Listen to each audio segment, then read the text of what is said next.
This weekend, we are starting a brand new competition called AFTV Picks, where every week we are going to be giving away cash prizes.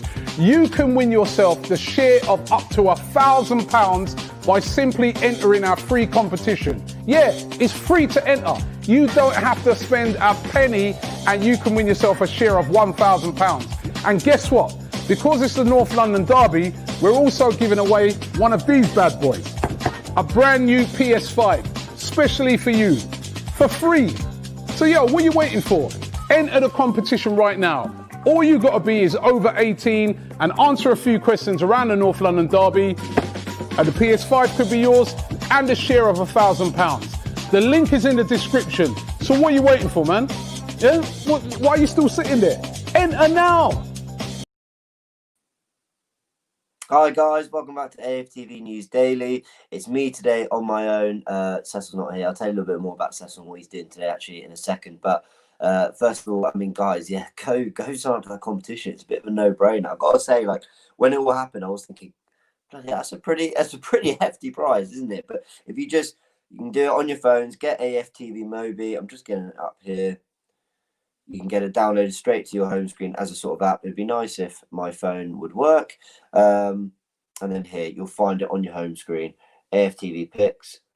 There you can see it. Guys, go into the competition. It's a no-brainer. Answer a couple of questions. Quick sign up. And go try and win a PS5 and £1,000 cash prize. Is pretty special. So anyway, guys, thanks for tuning in. A lot to talk about after yesterday's win. It is just me on my own, so it's me in the comments section today.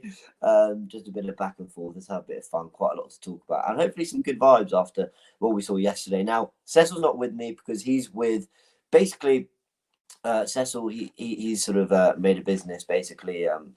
Mentoring young footballers and traveling to football clubs and basically giving them advice on the world beyond football. It's a fantastic thing he does. And, you know, as someone who he's gone through the academy system, sort of played to a degree to professional level, and he understands sort of what the demands are sort of mentally and physically, but also what what you can do outside of football to sort of, give yourself other opportunities in life. So it's fantastic. He's up in Blackpool now doing that. So it's just me today. I'm sure he'll tell us more about it one day, but it's a fantastic thing he does, and it's great that he's still able to do all that because I think it's so important for footballers to know sort of what's beyond football. It's so easy when you're trying to make it in such a difficult industry to pour your heart and soul into one thing, but there is more to life. So yeah, great work, Cecil. He's off doing that at the moment. Let's go through some questions, as Cecil always does in the morning. Some people asking for Edo Militao. He's never going to drop this, is he? But then I'm never going to drop Harry Potter, so why am I surprised? I love this. I saw this earlier. Miguel. Good morning, boys. James looking fresh, no glasses, and his new trim yesterday. The glasses are back today. No longer Harry Potter, more like Malfoy. Just kidding, you guys right. Thanks, Miguel. I appreciate that a lot. By the way, people are probably wondering why I sometimes wear glasses, why I sometimes don't. They're more like reading glasses. It sounds really stupid. I just get headaches when I'm staring at screens for too long, whether it's working on a laptop or whatever, and the glasses sort of help with that. But if I've not spent too much time in front of a laptop or anything, I'm sort of happy not wearing them. So but days like today where I'm going to be doing a lot of working, a lot of writing and reading, whatever, I like to just keep them on. Helps me not get a headache. Sounds a bit pathetic, but it works. Ask my optician. Anyway, what have we got? Micah McCoy says, Brighton was a Europa League game. How did the fans make the difference? Yeah, well, fair point. We're going to discuss all that. People calling us boring. Thanks. Well, thanks for tuning in. We have to, Numer Ishtiak says, we have to take the game to Spurs, show them we are still bigger than you and always will be. Yeah, I mean, whatever. I mean, whether you mean take the game to them in terms of being the attacking side, playing on the front foot, maybe that is the way to get a result. Whatever happens, we've got to be brave. I mean, we still got to somewhat try and assert our dominance in a sense, because we've still got great players, but you've got to show them respect as well. It's not going to be easy. Jeremy Swaz Lynch, a regular. Can't believe we're going to win the league this season. Yeah, I know. I'm feeling that way after yesterday's performance. Mama says, great name. Fans definitely made a difference. I think so. Then Dazza944 says, no, the fans did not make a difference. We've won our previous home games in the Europa with no fans, so this suggestion is strange. Well, we'll go into it. I'm glad people are Here we go. Black Mike says absolutely. This is interesting.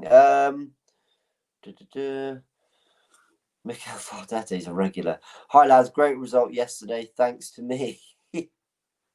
Right, guys. Let's There's a lot of people sort of really sort of 50-50 on whether the arrival of fans, finally back after all this time out, might have reinvigorated the players, might have given us a better, what's the word? Just a how do I put it? Just a different energy, just a different spark to our play. Oh, lovely comment coming. Hi, Savage Lorenzo. Hi, Potter. Love the show. Thoughts on the Ozil banner? Well, look, there was always going to be something Ozil related, wasn't there? But from my perspective, okay, the fans coming in, we had Kevin Campbell on the show last week, and he was talking about how the fans being back was always going to reinvigorate the players. Even just having a handful in there, you do feel motivated, you feel energized, feel connected to your club again. And I've got to say, I thought it was special seeing fans back. Hearing some of the songs being sung, hearing cheers and claps at the right time, and hearing encouragement and all these things. And James Benge, football reporter, covers Arsenal a lot. He's great. He basically said that he could tell that the 2,000 people crowd were making a lot of noise, because usually he can hear Arteta screaming and shouting all game, which he was yesterday, but he couldn't hear him at all. So I mean, it just tells you there was atmosphere for sure. That it did make for me, it made a difference. And the reason I think it made a difference is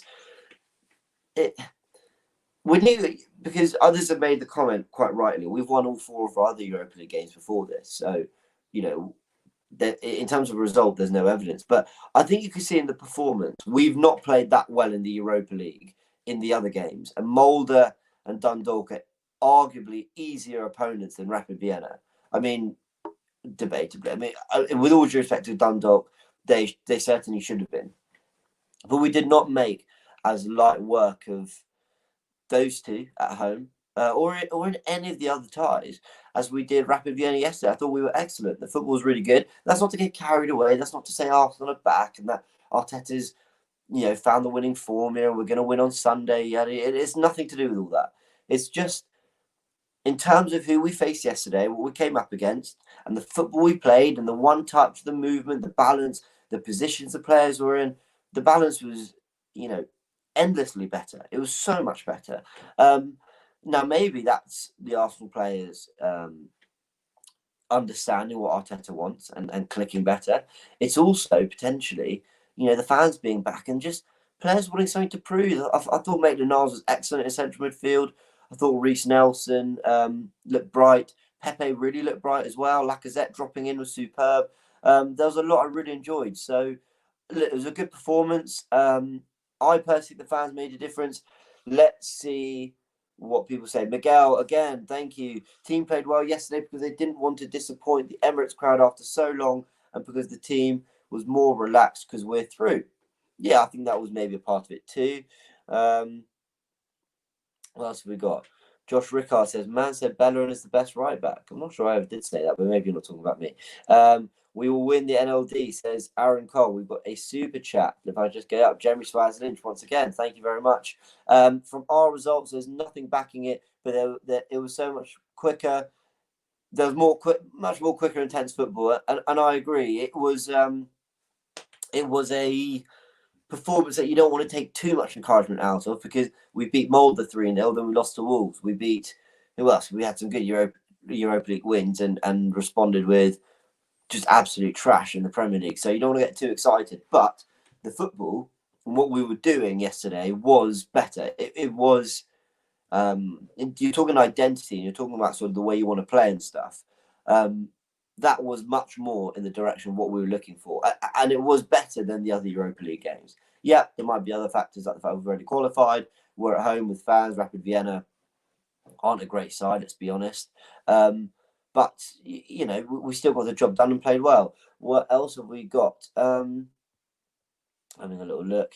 Jack Catton says, I know the opposition wasn't great, but it did genuinely feel like the handbrake came off slightly yesterday. I completely agree. I completely agree. Good question here from Fathea Abdul Rahman. Says Willian or Nelson to start versus Spurs. I think Willian, because of his history in this fixture, but also his experience. I don't think he'll be too phased by it. Nelson's getting plenty of opportunities and will continue. I'm not sure this is the game for him. Yeah, Mama says, to be fair, that was Rapid Vienna's B team. I don't know. It might have been, to be fair. I don't think I remember hearing a lot of the usual names up front, like Funtas. Maybe he was there. I've got to be honest, I was more focused on Arsenal, what they were doing. And also, we were so camped in their half, I didn't notice a lot of their attackers. So, yeah, maybe. But you can only beat what's out there in front of you. What else have we got? Francis and Burry says, I think the fans made the difference. The love heart.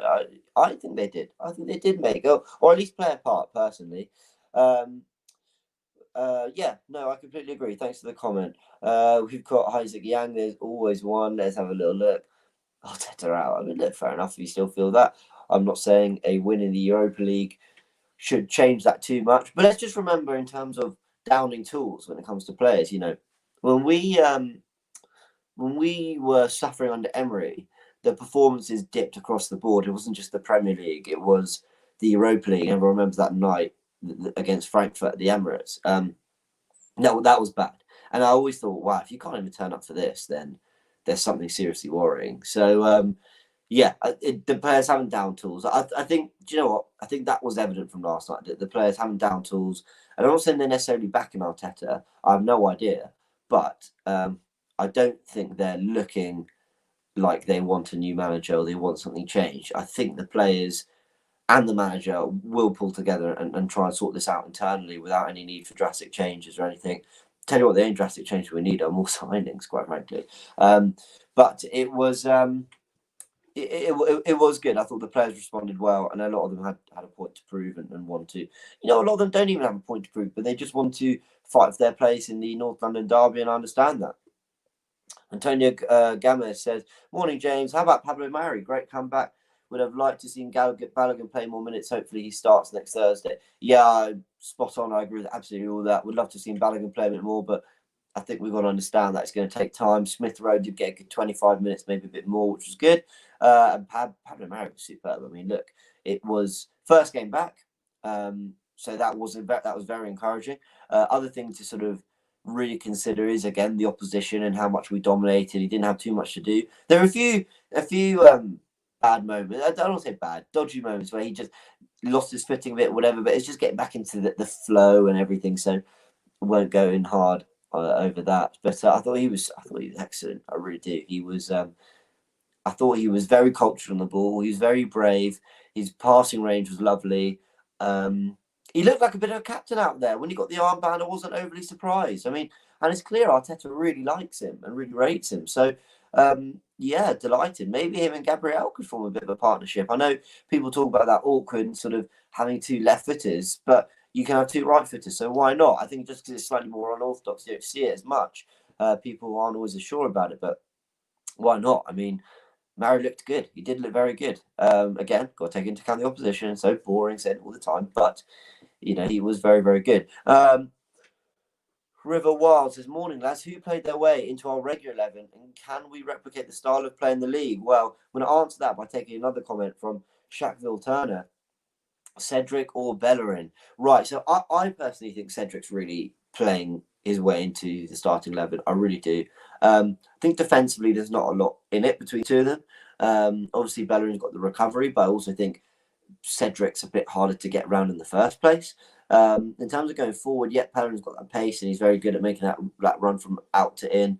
That is a feature that clearly Arteta quite likes. You can see how often we try it in a game, and you can also see the fact that he's in the team a lot. And I mean this with all due respect to Bellerin, but he's not a superb crosser of the ball. He's not one to get the ball and beat a man in the kind of way some fullbacks like a Kyle Walker might.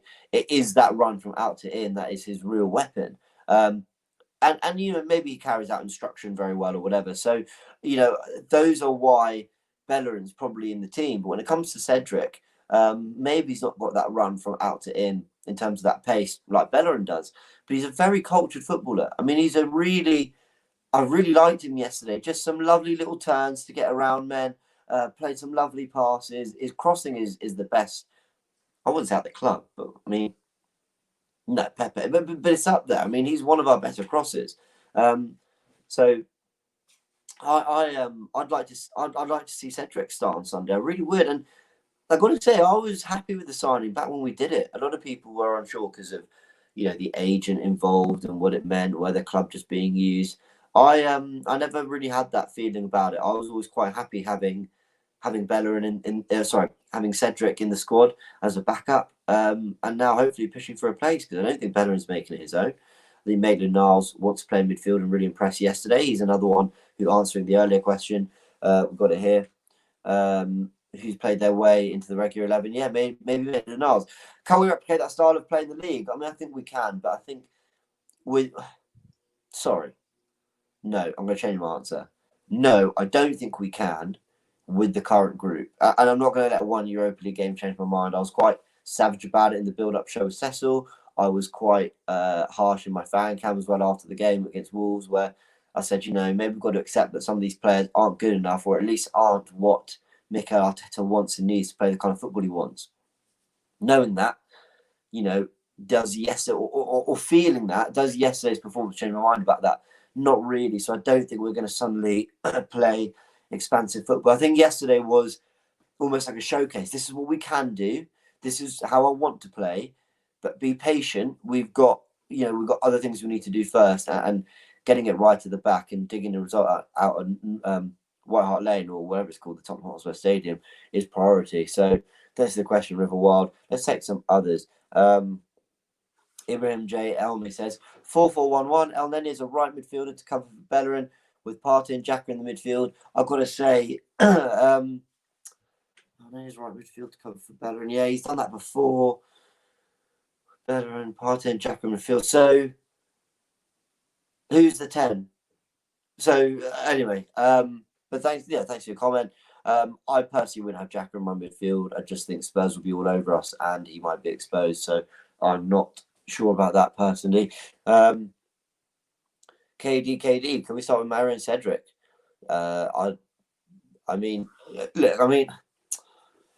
Mary's got a bit more to do, because I think despite all our problems, I think our centre-backs have actually been all right this season. I don't really think they've been at fault. I think it's been more of a midfield and attack functioning problem. Cedric, yeah, I'd like to see him start. Syed Abdullah said, thoughts on ESR? Smith Rowe was good yesterday. I really liked him. I just saw Gunnerblog tweet about sort of the movement Smith Rowe makes from between fullback and centre-back. It's a very penetrative run. If you could pick him out and get some great positions, it's something that Man City did a lot with David Silva and Kevin De Bruyne, those runs. If we get the calibre of midfielder and Smith Rowe develops into that calibre of midfielder, he could be a really, really dangerous player for us. So I thought he was very, very good yesterday. And thank you for the comments. Right, we'll go into a few more in a sec. I want to chat about a few other things first. We've spoken obviously about Arsenal looking quite good yesterday and the fans making a difference. I want to chat about Lacazette in midfield now. I thought this was really fascinating. Not because we've seen Lacazette over his career play off the left, play off the right, drop into midfield. Back when he had a bit more dynamism and pace. And but I'm not having a dig when I say that. Every player, as they grow older, develops and matures as a midfielder. And you know what? Maybe you lose that yard of pace or that acceleration and you adapt a little bit. And it looked like Lacazette was adapting into less of a complete striker and more of a hold-up false nine. Or at least that's what Arteta looked like he was asking him to do. Now, I thought while he could do that occasionally, he sort of was able every now and again to pull something off there. I didn't think it was really right for him. I sort of wanted to see him being given a bit more freedom. It looks like in midfield he's been given that freedom though. So in the Molde game, he played in what looked like a number 10 shadow striker, really kind of role. If I'm comparing him to players we've seen, very different. But in terms of positional awareness, Dennis Bergkamp did that a lot, didn't he? He wasn't a number 10 necessarily, but he dropped off from the front two line.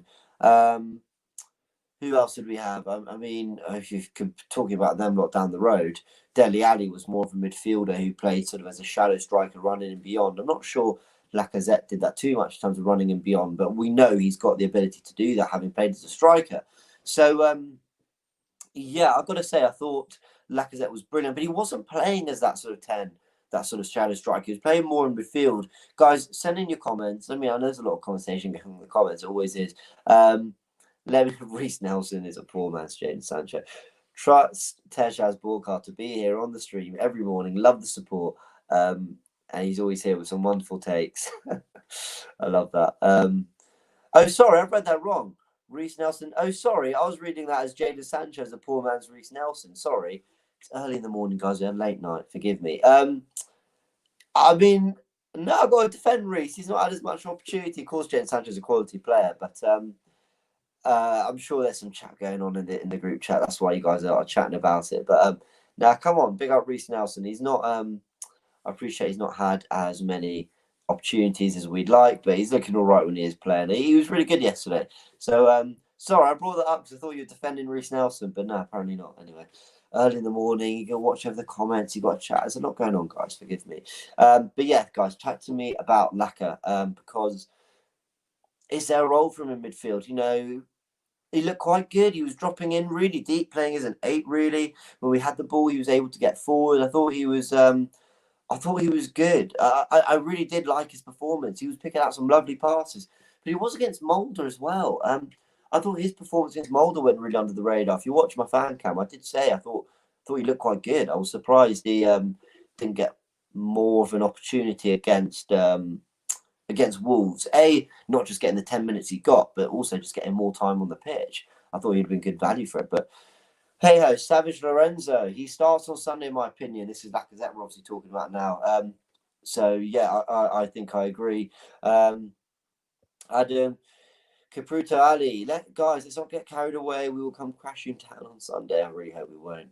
But you're right, let's not get carried away. It was a Europa League win. Raw Rugby asking, do I watch The Mandalorian? Oh, sorry, let's get it back. Do I watch The Mandalorian? I just started episode 1. So I'll try to get into it a bit more, but it should be good. I've heard some good things. Sorry, sometimes I like getting up comments like that, just away from football, chatting about other stuff. Why not? But let's keep it to Arsenal for now. Ozil is better than Arsenal, says. Wasn't last week Laka being compared to a Sunday League player? Now fans saying he's a new Ozil. I agree. We can be really reactionary. I do agree with that. But he was good last night. Let's give him credit. Morgan N says, we have an actual right back who can cross a ball. Would have a thought. Who would have thought? Yeah, I agree. Cedric looked really good yesterday. He was very good with the ball. He looked after it well. That's what I enjoyed. And Arteka's 81 says, James, 4 games Cedric started. We have 1. Bellerin needs to be dropped. A lot of calls for Cedric, and I'm glad because he's impressed, and I think he deserves some recognition. I think fans have been on his back since he arrived, if I'm honest. I don't really know why. So yeah, I think he was good. Oladuton Orteg Bade, I hope I pronounced it right, says Lacra is too slow to play that role in the Premier League. Maybe I wouldn't say he's too slow. I think he's still got pace. I mean, I think the problem is the role he's been playing under Arteta when he's been up front. He's looked quite lethargic. He's looked quite, what's the word? Just not very nimble and stuff. So I actually think that's more just an impression you have because of kind of his attitude and the way he's been playing. I don't mean attitude, body language, because of the frustrations, the way he's been playing and stuff. I actually think there's still plenty of pace in Lacazette. Jordan Stanton with a super chat. James, come to Alaska. I'll take you out for salmon. There you go. Joe, I'd love to come to Alaska. I want to see more of the States. I've been a few times. I would love to come. And why not have some salmon? I like salmon. Why not? Bavin Bagata says, where's the G-Man? Yeah, just to reiterate, guys, Cecil's not here because he's off doing some other work. And basically, he runs a business where he speaks to young footballers about their development. He goes to football clubs. He's at Blackpool today. He'll tell us more about it. If you want to know a little bit more about it, chat about it for a minute or so at the beginning of the show. But yeah, he's mentoring young footballers, which is a fantastic thing he does. He's able to do it alongside AFTV, which I know he's very happy about. And I think it's great because you need these sort of people, helping young footballers. It could be a stressful time. It's a terribly difficult industry to get into. So you need people to tell you what's beyond it.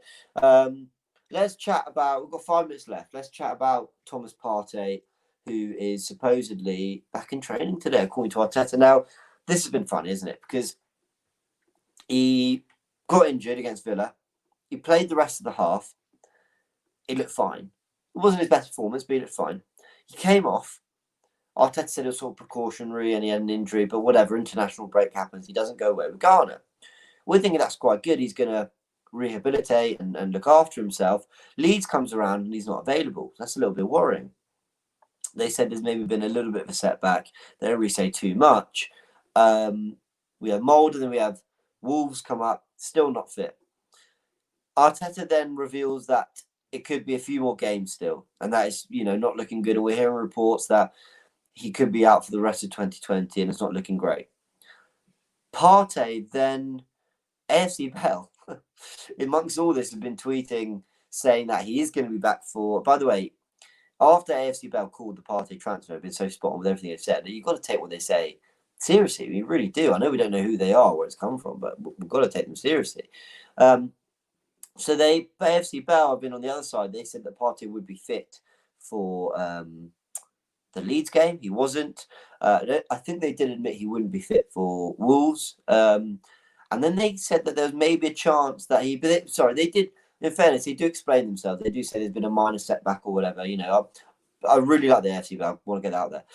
They then said that he was potentially in line for a surprise comeback for Spurs. And now we're hearing that it basically, basically there is a chance and he's back in training, and Arteta's not giving away too much. Is Partey going to be fit, guys? Let us know what you think. I mean, he's training. Is he? And if he is, do you throw him straight back in? I mean, you've got to question. So if he's had what, a month out, just under, just under a month, about 3-4 weeks. Do you throw him straight in? I would. Let me know in the comments. Mark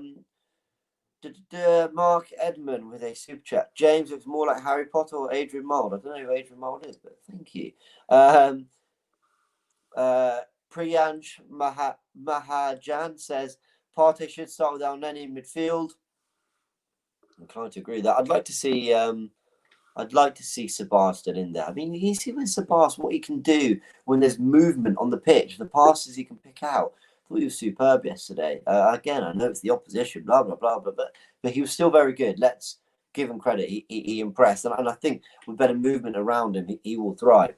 Faisal Maya says, when is the AFTV app coming on iOS? So it is on iOS, but you've got to go on the AFTV.mobi link, which is in the description.